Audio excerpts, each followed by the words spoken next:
I would say, don't be afraid. Don't be afraid of failure, and just keep moving forward. Failure. Don't look at failure as a bad thing. Don't look at pressure as a bad thing. They are there to serve you. Just embrace them and keep moving forward. Always move forward. That would be it. Just keep moving forward.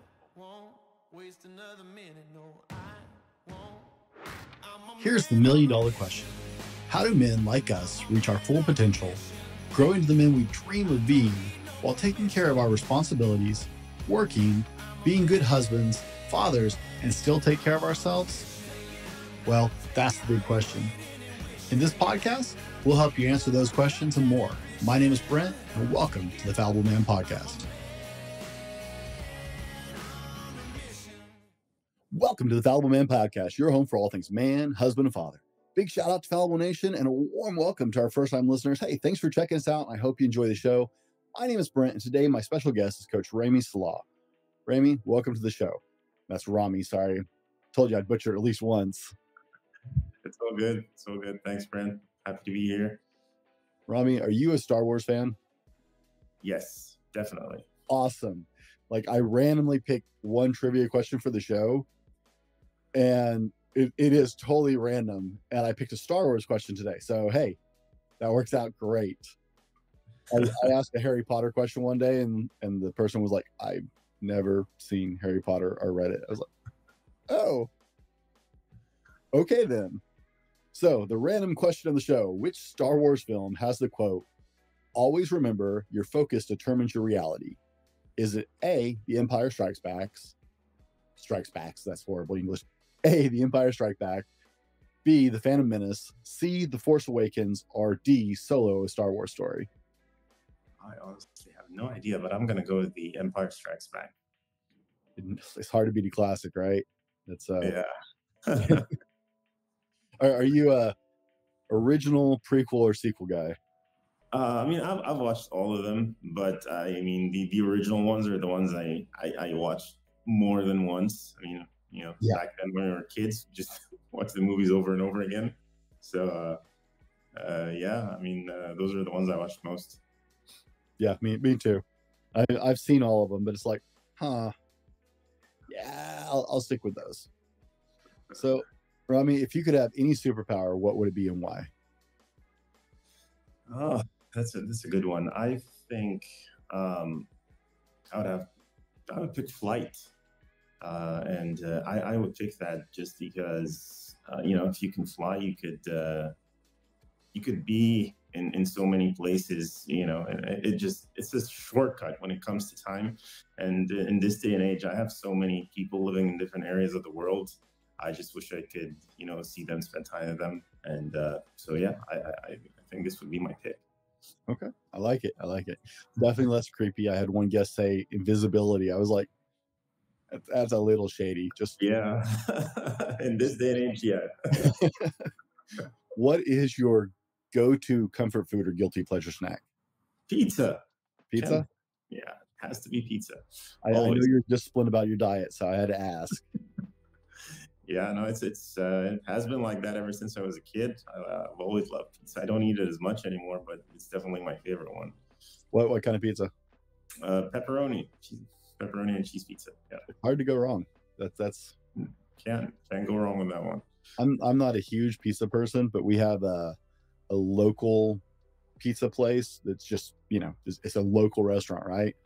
And oh my goodness, they make such amazing pizza. I used to be a youth minister, so I kind of burn out on pizza because at every youth event, we ate pizza, right, for years. And so I just totally burnt out on pizza. I didn't like it anymore. This place has such amazing made-from-scratch pizza.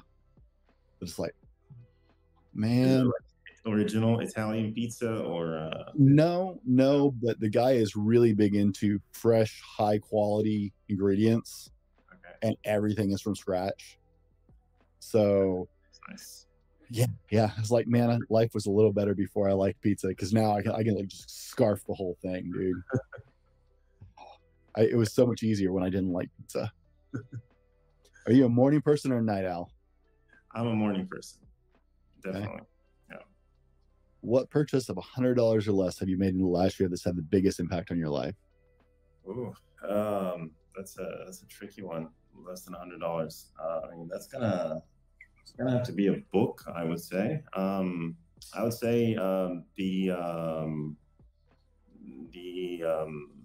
Russell Brunson's books, business books, the 3 books: Expert Secrets, Traffic Secrets, these .com secrets. I think this series has been great to me, honestly, as far as business goes.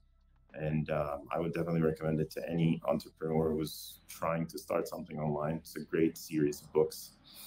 Okay. Okay. I always laugh because I have more guys be like, oh, wait, under $100? It's like, is that really that odd to people anymore? Nothing great costs less than $100, It is. It's tricky. It's tricky. right? Inflation's catching up, man. It's getting nuts. I have one guy who spent $70 on a pair of shorts, Wow. and he loved them so much he bought like 6 more pairs. He's like, dude, I'm telling you, these are life-changing shorts. I was like, I just couldn't wrap my mind around $70 for a pair of shorts. Yeah. I'm cheap, so I was like, you did what for half a pair of pants? It's crazy. What are you most proud of in your life? My kids, just watching them grow, and just especially the older one. Though the younger one is still a toddler, but everything that I see them doing. When my older son, like, he goes to training, he does something new. When my younger one started walking, these things, they feel so proud, and I feel so proud of them. Because at this age, they struggle with a lot of things, but it's that stage where they actually overcome these challenges, right? This is how they grow up. But yeah, I mean, watching them day by day, I love them. They are, I mean, I'm most proud of them, definitely. There's nothing wrong with that. What are the ages? 6.5 and 2.5. Okay. Those are good ages, man. I've got my youngest daughter is turning 9 Saturday. So by the time this airs, she'll have been 9 for a little bit of while, but we're getting ready for her birthday this coming Saturday. She's going to turn 9 years old, and my oldest is 11. So they're not far out of that age group. Those are good ages. I like 6 and 2. Yeah. I'm really not. I took my oldest daughter to her first youth group event this week for our church. She finally moved into that middle school category, and I was like, no, I'm not okay with this. Sarah and I were like, this should not be as hard as dropping off at kindergarten. This should not be that bad. But like, she's moving to that next age bracket. I'm just like, no. They grow up fast, don't they? Right? Oh my goodness. It seems like yesterday they're coming home from the hospital. So yeah. What is one random fact that people don't know about you? Random fact that people don't know about. It's hard when you live a very public life, right? It is. I collect knives. Yeah. Yeah, I love knives ever since I was a kid. Like, I was obsessed with Rambo growing up. His knives and stuff. I actually have the full collection.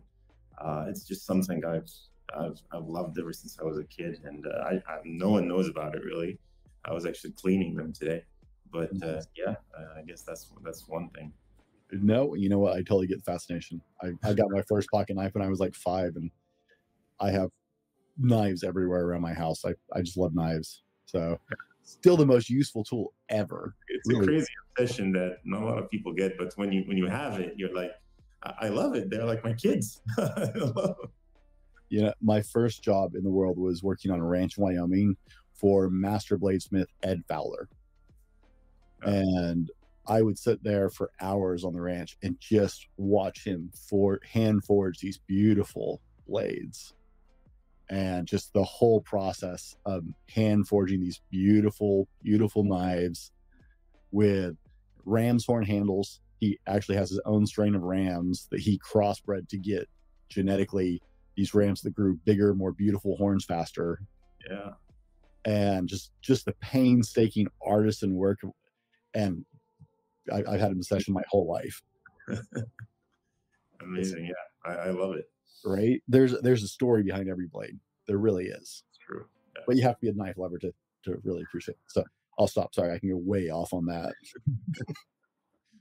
Before we get into the meat of the show today, what's something everyone should know about you going into this? Well, I guess I'm just I'm one of those people who's very stubborn. As far as life goes, I'm the kind of guy who's just I'll keep going no matter what. It's just one characteristic that has served me well throughout life. So yeah, I mean, I don't like to take no for an answer. I'll just keep going until something happens or die trying. That's I guess who I am. Okay, I respect that entirely. Like, stubbornness can make up for a lot sometimes. It has its usefulnesses for sure. Yeah. Guys, we've been spending just a little bit of time getting to know who Ramy is as a person, who he is now in his life. In the next part of the show, we're going to dive into passion, priorities, purpose, and more. We're going to roll to our sponsor, and we will be right back with more from Ramy Selah. Now, before we go any further, I wanted to share with you guys, I don't always tell you how much I love doing my podcast. Like, I passionately love what I'm doing. And one of the things that makes my life better as a podcaster is to work with a company like Grow Your Show. Grow Your Show is a one-stop podcast do-it-all. Now, I use Grow Your Show for my marketing, but Grow Your Show is literally a one-stop shop. You can record your episode and just drop it off with them, and they take it from there. It's amazing. If you are interested in picking up podcasting as a hobby, or maybe you're looking to expand your business and use podcasting in that aspect, talk to my friends over at Grow Your Show. Adam will take care of you. I guarantee it. I trust him. He's my friend. He's my business colleague, and I wouldn't trust anybody else with my show. All right, guys, welcome back. In the first part of the show, we spent some time just getting to know Coach Ramy. And today, in this show, we're going to talk about passion, priorities, and purpose, and even more. Guys, I promise that you're going to love. We have so much for you today in this show. Coach, as we move into this, tell us about your journey, because you didn't start in fitness. No, actually, I did not. When I graduated, I basically went into the corporate world, and I worked for a while in sales. Was in a Fortune 500 company actually for a good 5 years. Got promoted real fast. I was managing a region within 3 years, so I was doing great. But on the day I got promoted for my next position, I resigned. I wasn't happy. I wasn't happy at all. I was living, that sales guy corporate life, and I was working to death. Hardly sleeping, extremely unhealthy. I was actually, believe it or not, I was smoking at that time as well, and it was draining the life out of me. Although I was making great money, great position. At that point, when I got promoted, I was like, okay, I got a decision to make, because if I do this, I'm probably going to be in this for life. And then I was like, no, this is not what I want to do. I'm gonna switch, and I'm gonna go into what I actually love. So that was actually the backstory, and then I transitioned after that into fitness. Okay, now you went down the fitness rabbit hole. How many certifications do you have at this point? I have no idea. That's a very good question. I was researching you for the show and looking at your biography and information. It's like, holy crap, you have a lot of certifications. Yeah, no, I went that rabbit hole for a very long time, and it's a passion. I love it, and fitness is just one of those areas that you can't master it, and after getting a certificate, you can say, hey, I'm good. But there are so many different areas and so many different philosophies and so many different tools to learn about. I just kept bouncing from one to one. Okay, this is great. I love it. I want to learn about this. I want to learn about that. So it took me to so many different areas, so many coaches. I had the privilege to learn from some of the best guys in the industry. It was definitely a great journey, but I honestly lost count a long time. an interesting problem to have because it's a lot of work to get most of those certifications. And Yeah, you brought CrossFit to Egypt? I did. I did. That was a long time ago now. That was about 13 years ago, when I brought CrossFit to Egypt. I mean, at the time, it was. I mean, CrossFit was relatively new, even in the U.S. at the time. You know, Right. it wasn't what it was right now. And in Egypt specifically, it was a tough journey because no one knew anything about CrossFit down here. It was mainly the gym, and that was it. I mean, even fitness, like regular fitness, wasn't a thing yet. So when I started, I was like, okay, guys, we're gonna do CrossFit. Like, what the hell is that? You know, it's we don't even know what you're talking about. And there wasn't even any tools, you know, like bumper plates, barbells, kettlebells. That I had to order tools into Egypt. Oh, It was crazy. Like normal, yeah, it was a rough start. I mean, it took me like a good 3 years to get in my first place. I was coaching like outdoor boot camp style training for a while, trying to spread the word. But it was a fun journey. Honestly, it was nice. nice, nice. And you're a level 3 CrossFit coach? Yeah, yes, I am. That's incredible, man. My friend just got his level 1 certification, and I know what a journey it was to get there. Like people don't understand if you're not in this industry, because so I'm an ASM certified coach. Yeah, Um, People do not understand, like, becoming a certified CrossFit coach is not a small venture. Getting to level 3, that's crazy. it is. It was hard, honestly. It was one of the hardest like tests I ever had to sit through, Mhm. and like you know, like I have an MBA that wasn't even close. Like in the MBA was close to that, like sitting in front of a computer for 4 hours, um, and it, it was just one of those tests for me. I was sitting, I was like, this. It doesn't just test what you know; it tests your experience because no matter how hard you study the material, which was like you had to research most of it, Mhm.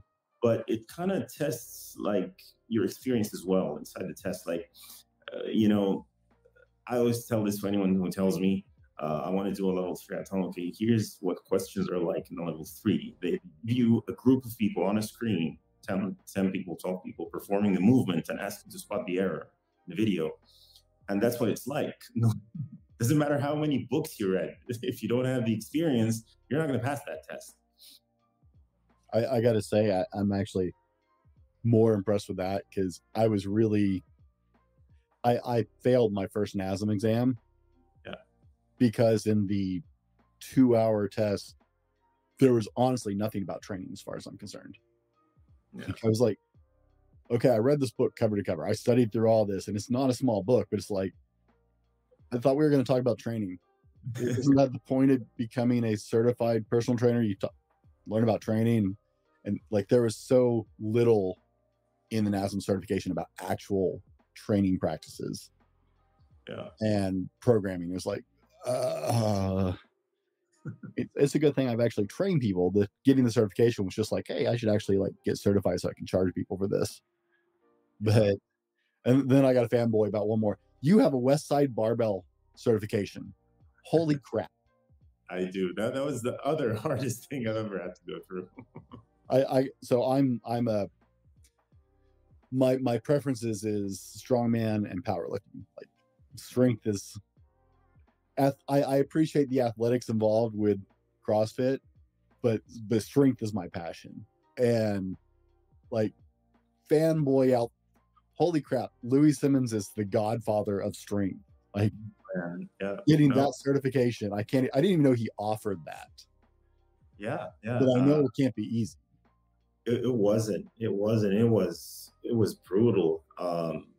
That thing. It took me 2 years of studying to pass that thing, and it's it's super hard. I can't even tell you. Like it, they give you about, if I recall, it was like 12 to 13 books. Like um, we're talking like college level books, Mhm. like super hard books. And there's this one situation, I remember it, and it's crazy. I always tell this story. I had a question, so I emailed my instructor at Westside. Told him, listen, I can't grasp this. It's in the outline. I can't find it. I have this question. How can I find the answer to this? He's like, it's super easy. Check Super Training. Super Training is a 700-page book. I was like, okay, that does it. Obviously, I'm not getting any help there. I'm gonna get back to Super Training and try to figure this out. But it was like that. They're gonna make you work hard for it. That's why it had an 80% failure rate. They didn't want a lot of people to have it, and I didn't pass it in the first go either. I failed my first time in, Mhm. but it was a lot of hard work. Putting that much work in, sitting in another 4-hour exam. It was a tough one too. Oh man, I can't even. For all of you who are not like, and there's no judgment. Okay, if you go to the gym, work out, and take care of yourself, great. If you're not super obsessed with strength, like some of us are, and you don't know what we're talking about, Westside Barbell is not only a style of lifting, but a gym. That's where it originated. That style of lifting, and they produce some of the strongest lifters in the world. Like some of the most beastly strong guys, and they have no other care. They're just pursuing strength, and it's insane. The guys out of there that come out of there benching 600 plus pounds, and I mean, this is their obsession. And so Louis Simmons is just, he pioneered so much, and the guys that come out of that gym are some of the best trainers and coaches in the world. Like I seriously fanboy. Like I can go through and like name off several of them that I follow, and have just molded my training throughout the years for strength training. But I'll stop. I was super impressed, man. I was like, holy, you can tell I'm fanboying here. So you left a master's degree in business, which that's not a small undertaking to get there. The amount of time it takes to get a master's degree, the amount of money you invest to get to that place, right? There's time before that pays itself off. You invested a lot into this, and you decided to follow your passion into fitness, and then have just ruthlessly pursued that. I mean, to have that many certifications, to get the certifications you've had, and now your life is taking a different spin. So let's talk about how fatherhood changed your life in perspective. Um, Man, fatherhood, it completely changed my life. I mean, um, our first son, um, uh, when we had him, it was. I just think we weren't ready. We weren't ready for it. It was really tough. He was colic. He cried. He cried like for months. We couldn't sleep. I didn't get three hours in a row of sleep for the first 7 or 8 months. I didn't get a good night's sleep for the first 2.5 years or so. It was really tough having him. And to the extent that we said, hey, we're not going to have any more kids, right? And But I loved it. I loved it, but it was a struggle. But it was one of those things that you struggle, but you love it at the same time. Like you don't know, you can't leave it, but you love it at the same time.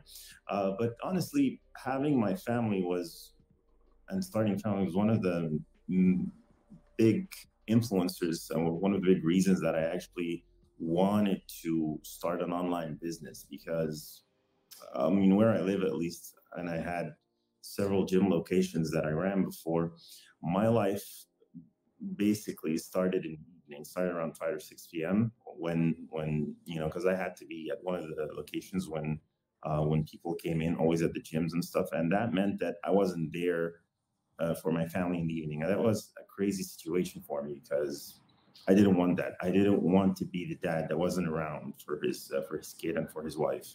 Um, and that was my vision. That's why one of the main drivers for me to start an online business. And when I finally started it and it took off, it was one of the big reasons that I actually sort of transitioned out of owning an affiliate or a CrossFit box.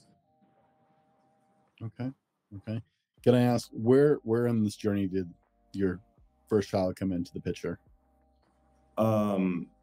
Where? So I had my first child in 2017.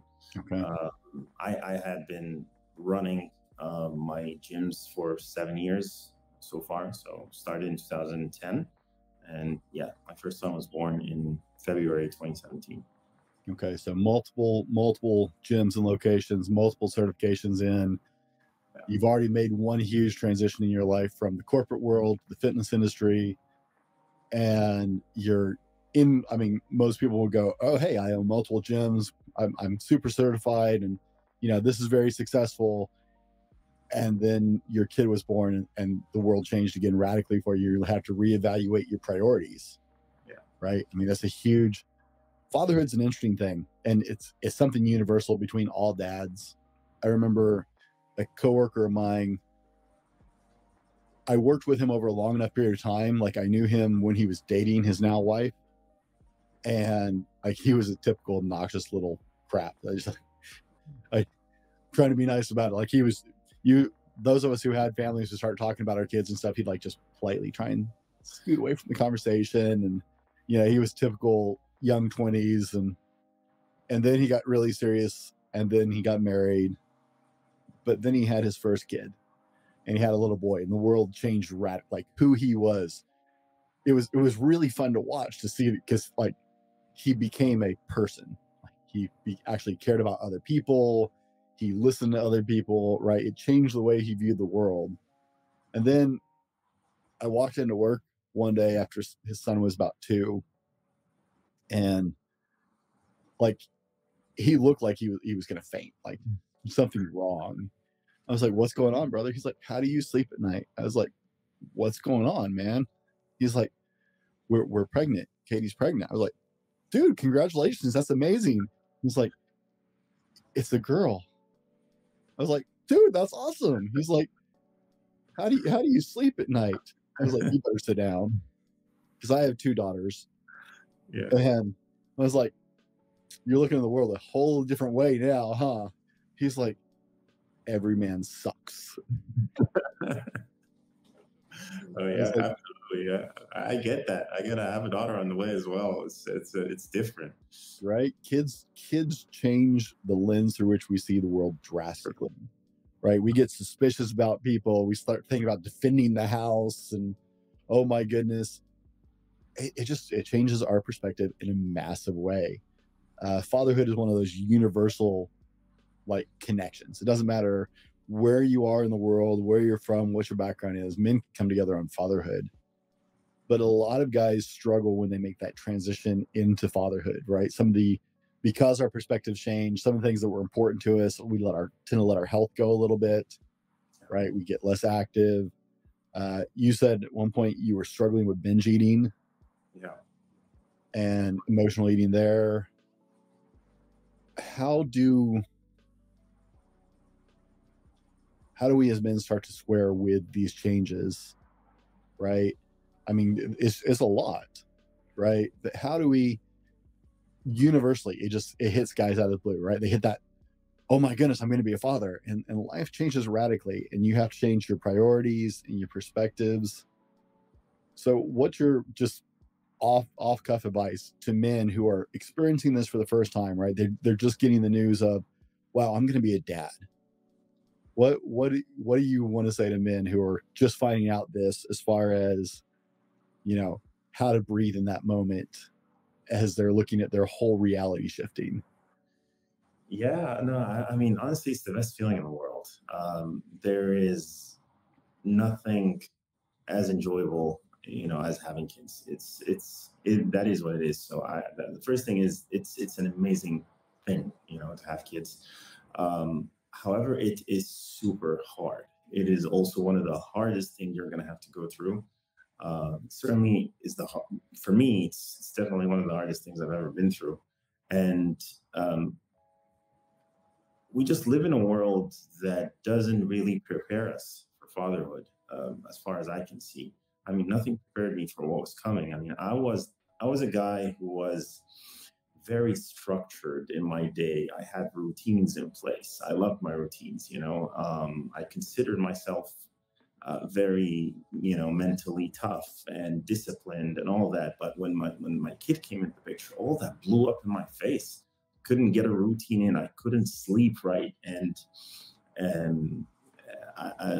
and just my life turned upside down. And nothing really prepares you for that unless you start preparing yourself for it, by just toughening the hell up out of yourself. I think that's the way to go. I mean, the tougher you are as a human being, the more you'll be able to manage that. But if you don't mentally prepare for it, it could be like a black hole that sucks you in, and you won't know what hit you. Okay. I know for me, right? Physical activity and diet and sleep and even hydration, right? The 4 pillars of your health. Yeah. First thing sacrificing out the door. It's like, I'll eat eventually. My wife and I joked about, you know, it was months before she had a hot meal, because she was nursing at the time. And it was, you know, and every meal was like, here, I'll hold the baby. You eat real quick. Eat, you know. It radically just hit those 4 pillars of your health. I think that's where the idea of dad bod comes from. Is for men, that's one of the first things we drop, is taking care of ourselves. So talk to a lot of men's coaches, and you have a different approach. So what sets your approach to personal development and self-mastery apart from other programs and methodologies? Well, as far as I'm concerned, it starts with first us taking ownership of the problem, right?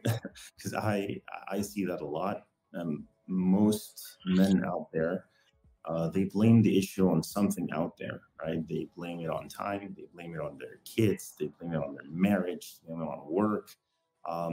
They don't take the time to stand and look in the mirror and say, hey, you are the person responsible for this, and you are the solution, and you are the problem at the same time.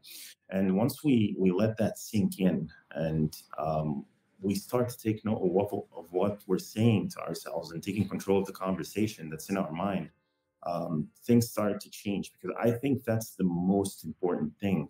You know, thoughts lead to feelings, feelings lead to actions, actions lead to results. It's that sort of connection that leads to where we are at the end. And I believe it always starts in the mind. If we can control that and control the thoughts, we'll be able to control everything after that. And this is where I think I like to come in. I mean, yeah, exercise is great, and nutrition is great, and I know these things, but these are not really the levers that we need to work on to start with, at least, because this is not where we're going to get the most bang for our buck. Because most people go there right away and say, okay, you know, go exercise and take control of your diet. And that's amazing. But then you get results for a very short period of time. And then, you know, when you sort of stop or you hit a roadblock or life happens, you sort of bounce back into your old habits, as opposed to, okay, what are my thoughts? What am I thinking? What's my mindset like? And you start taking control of those thoughts, taking control of your emotions, and then, you know, drilling those into daily habits and rituals, which then, you know, give you the results you need. This is sort of how I look at it. Okay. Now, guys, we've been discussing passion, priorities, purpose, and a little bit more. In the next part of the show, we're going to dive into becoming men of character. We're going to roll to our sponsor, and we will be right back with more from Ramy Selah. How well do you sleep at night? Do you toss and turn and wake up more tired than when you went to bed? Sleep is commonly one of the critical elements people fall short on in their life. The quality of sleep you get directly affects your ability to control your weight, your ability to add muscle, your stress levels, and your everyday job and life performance. If you're ready to move to the next level, then sleep has to be part of the plan. Check out our friends at ghostbed.com if you're ready to get your best sleep. I love my ghost bed. I've been sleeping on one for a couple of years, and it's made a huge difference in how I sleep. Hit ghostbed.com and use the code TheFallibleMan30 to get 30% off your order and start getting better night's sleep tomorrow. Now, let's go on to the show. Guys, welcome back. In the last part of the show, we discussed passion, priorities, purpose. As Ramy, I'm going to say that sorry, I'm going to say this wrong so many times. As Ramy has just changed his career a couple times in his life at these major turning points to align with his priorities, with his changing purpose in life. In this part of the show, we're going to dig into becoming men of character, because that's not something we talk about very often anymore. Like, it actually kind of boggles the mind for me a little bit, because you go back a generation or two, like that was a really big thing, right? People, men of character, right? And we looked at guys like John Wayne's characters and we're like, yeah, that was a man of character, right? And some people were like, oh, those are men's. Yeah, but they were men of character. They went beyond men's men or whatever. But you don't hear that term as often in the modern era, which to me is just tragic. So for our listeners, let's define what is character, why is it important? Well, it's not easy, I think, to define character, but to me, at least, it's having a certain set of values that you don't really compromise on, and you just live by every single day.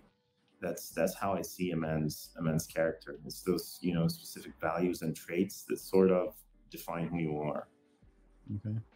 So I would say, like, one of them that I've always tried and live by is a man of his word, right? To me, that's a character trait. If a man says he's going to do it, you should be able to count on. I'm old enough and grew up with people that if a man shook hands, the deal was done to me. It's done, yeah. Right? You didn't have to say, I promise, or I swear. You shook hands with me, we're done. That's as good as signing a paper to me. Yeah. And so, like, being a man of your word is what we would call a character trait, I think, and other values that are similar to that, right? Men who show up on time. Basics, right? I used to be a hiring manager for my company, and oh my goodness, I had a fight with my boss one time because I was hiring somebody from a different team, totally different career path. He's like, but this guy's got no experience in the field. I said, yeah, but I know his work ethic because we worked in the same building, and he's here every day, not just on time, but early, prepared when his shift starts. He put in the work to get a degree. It's unrelated, but he put in 4 years to get a degree and saw that through, right? And he's the first person to volunteer to take extra shifts if somebody calls out sick, right? I can tell you, he has the character of a person I want to work with here. I can teach him to do what we got to do.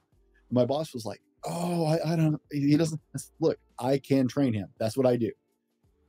But I can't teach him to be a person of character. I can't teach someone to be on time and to care and to actually apply themselves.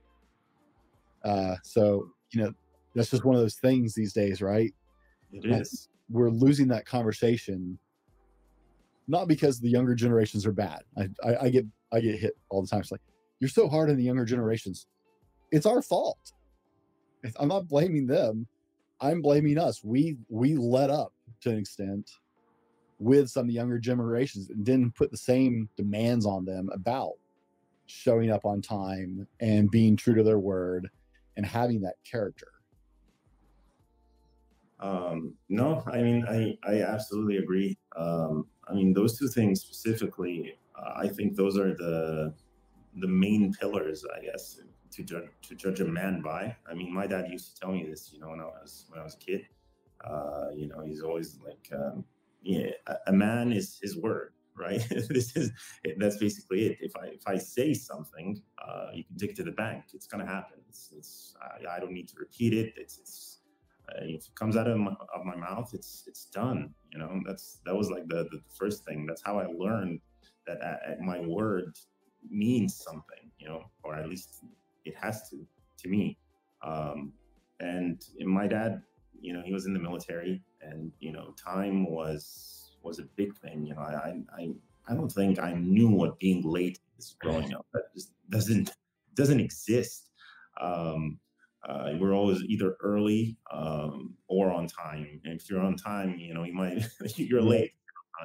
But it's something I grew up with, and I mean, it served me well, honestly. But it's a struggle, you know. I mean, where I live, honestly, I mean, I live in Egypt at the moment, and time is not like it's not a big thing down here, and people are very relaxed with time.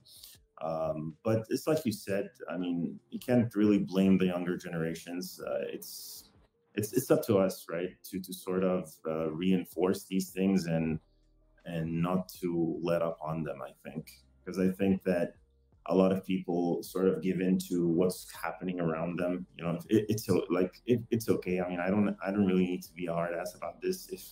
If everyone's late, then I'm gonna be late. You know, and people tend to give in to that peer pressure instead of just, you know, standing your ground and saying, hey, this is how I am. You know, I'm not gonna change no matter what. Did your dad reference Lombardi's rule of time? Yeah. Yeah. We're tracking, man. That's it. Yeah.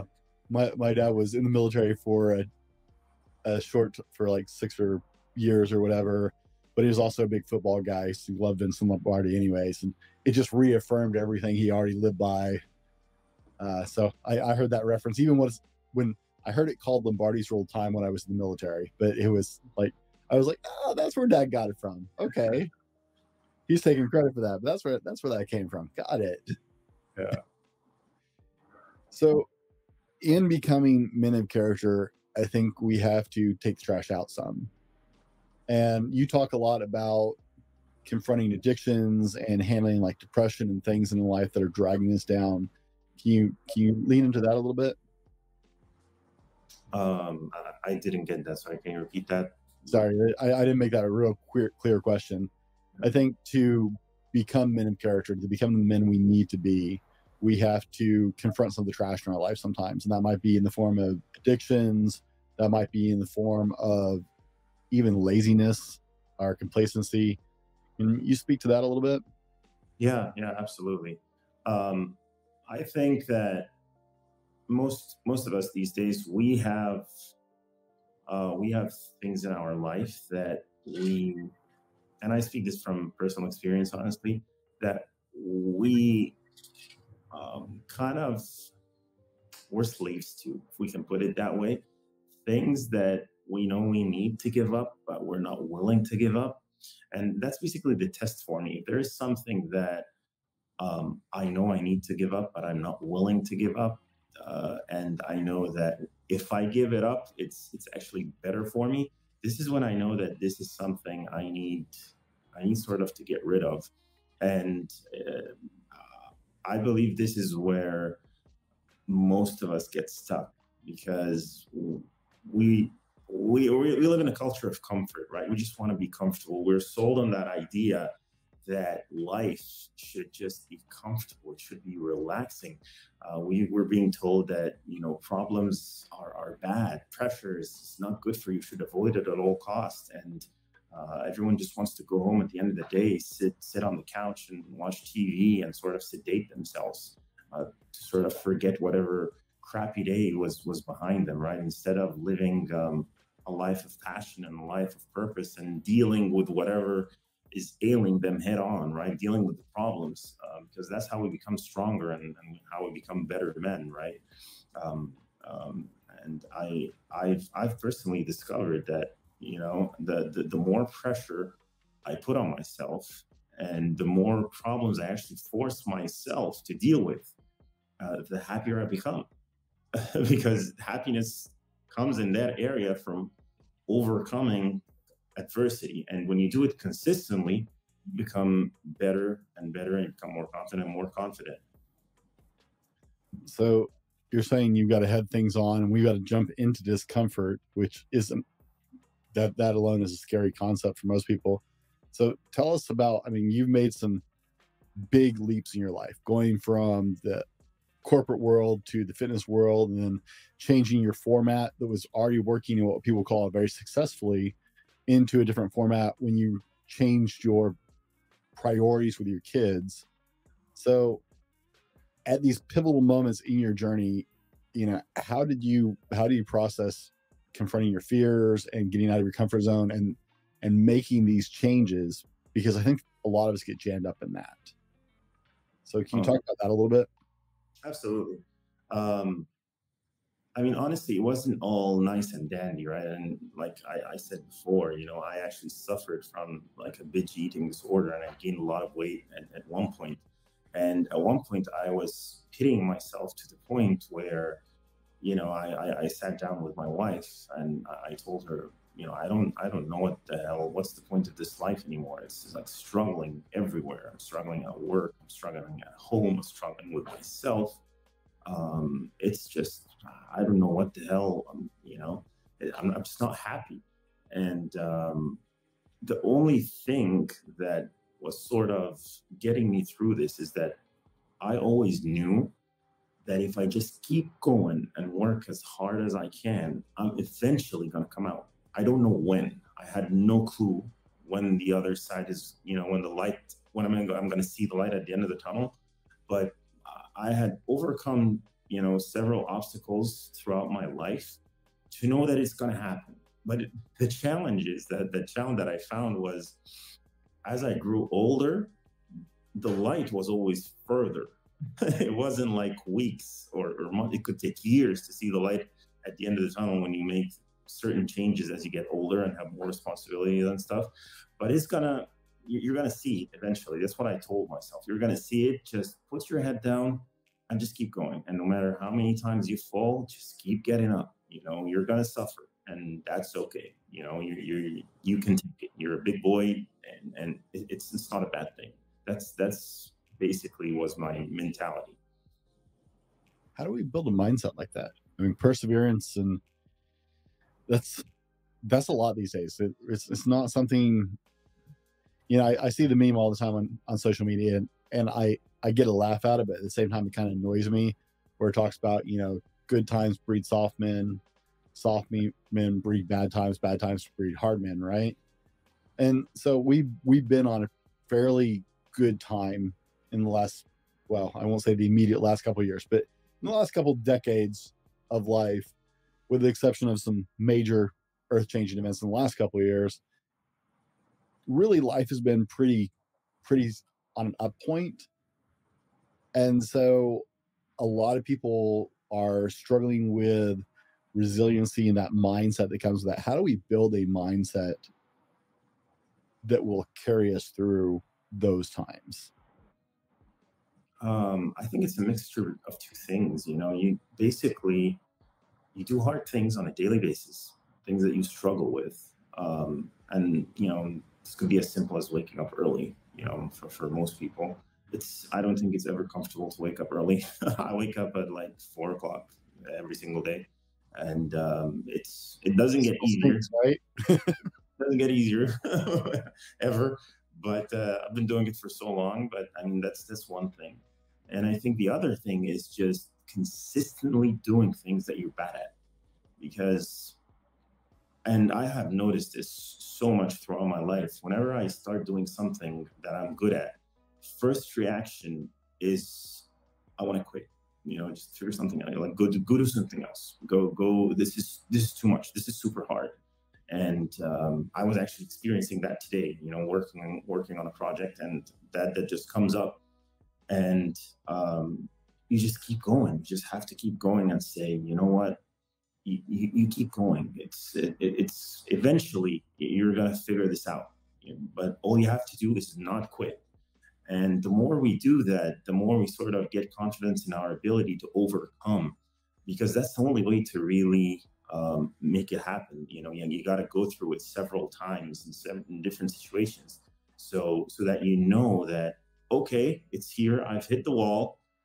I just got to keep going to go through that wall. And it's not going to be the last wall either.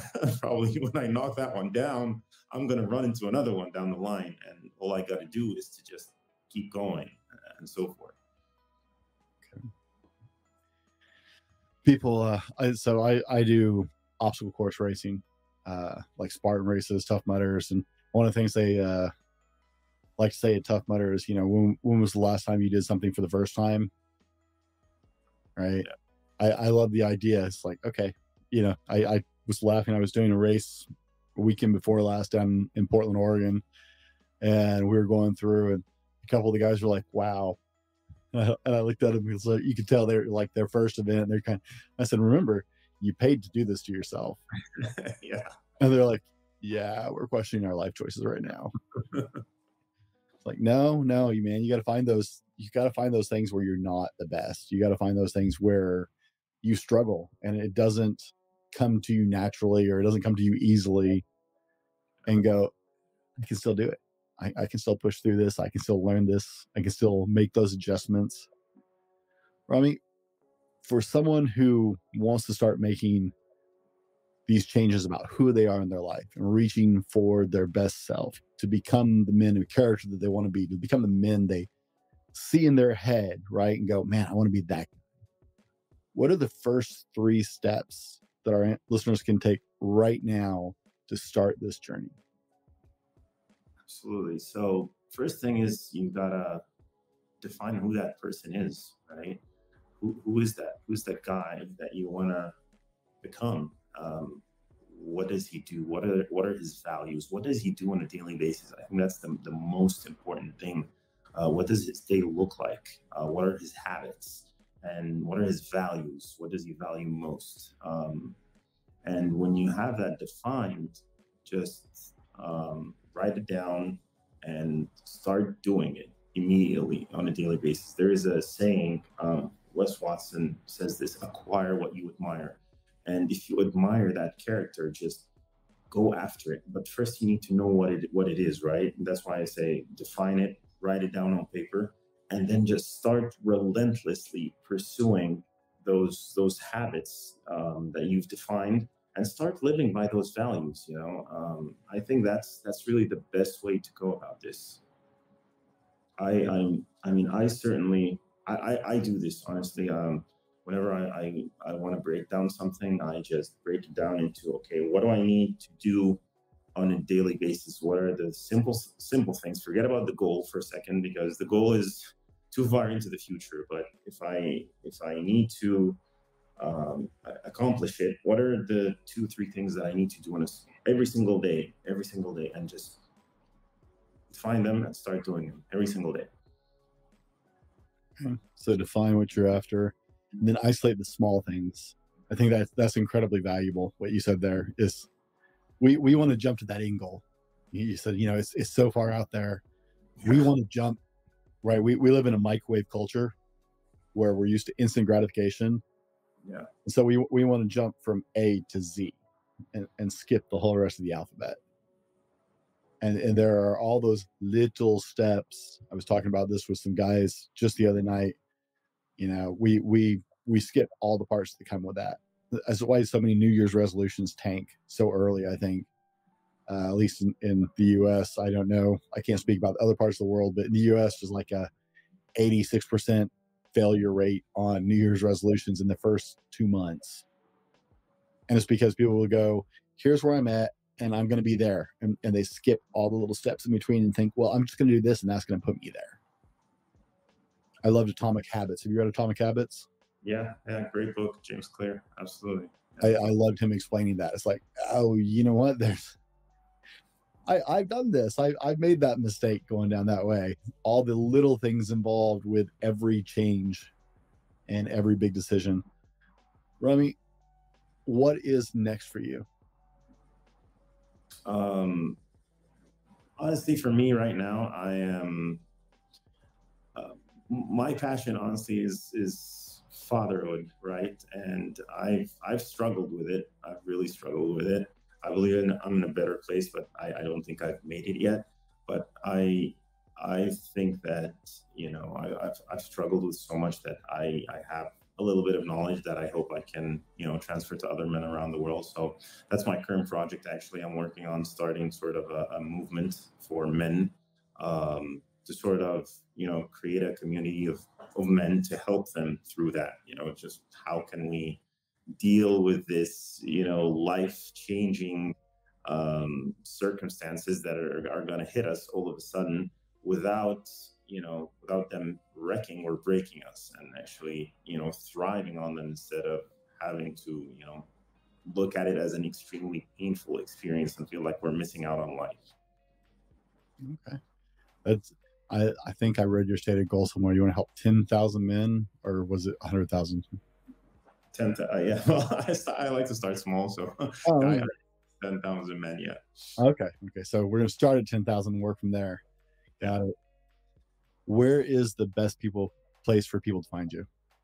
My Instagram account, it's Coach Ramy. That would be the best place. Just reach out to me. I always answer my DMs. If there's any questions or anything, just shoot me a message. I'm always there to help. Guys, and he has an awesome Instagram account. He does it way better than I do. So go check him out. If you're a social media person, like seriously, so much better than mine. He's got some. I was scrolling through it myself earlier, enjoying some of your Instagram reels, and it's like, man, I got to up my game. Like this guy's got an idea going on here. It's good. Now, I know all of you are dying to know which Star Wars film has the quote, "Always remember, your focus determines your reality." You said A, The Empire Strikes Back. B, the answer is actually B, The Phantom Menace. Yeah. So it turns out like one good thing came out of that movie. Not much else, but one good thing. Now, Coach, I want you to close this out. If someone hears this podcast today and they hear nothing else, what is the most important thing you want to say to our audience today? I would say, don't be afraid. Don't be afraid of failure, and just keep moving forward. Failure, don't look at failure as a bad thing. Don't look at pressure as a bad thing. They are there to serve you. Just embrace them and keep moving forward. Always move forward. That would be it. Just keep moving forward, always. Guys, Coach Ramy Selah, go check him out. See what he's about. He is all about helping men, especially in men who are approaching fatherhood or into the fatherhood journey. Check out what he's got going on. Be better tomorrow because of what you do today. And we'll see you on the next one. This has been the Fallible Man Podcast, your home for everything man, husband, and father. Be sure to subscribe so you don't miss a show. Head over to www.thefallibleman.com for more content and get your own Fallible Man gear.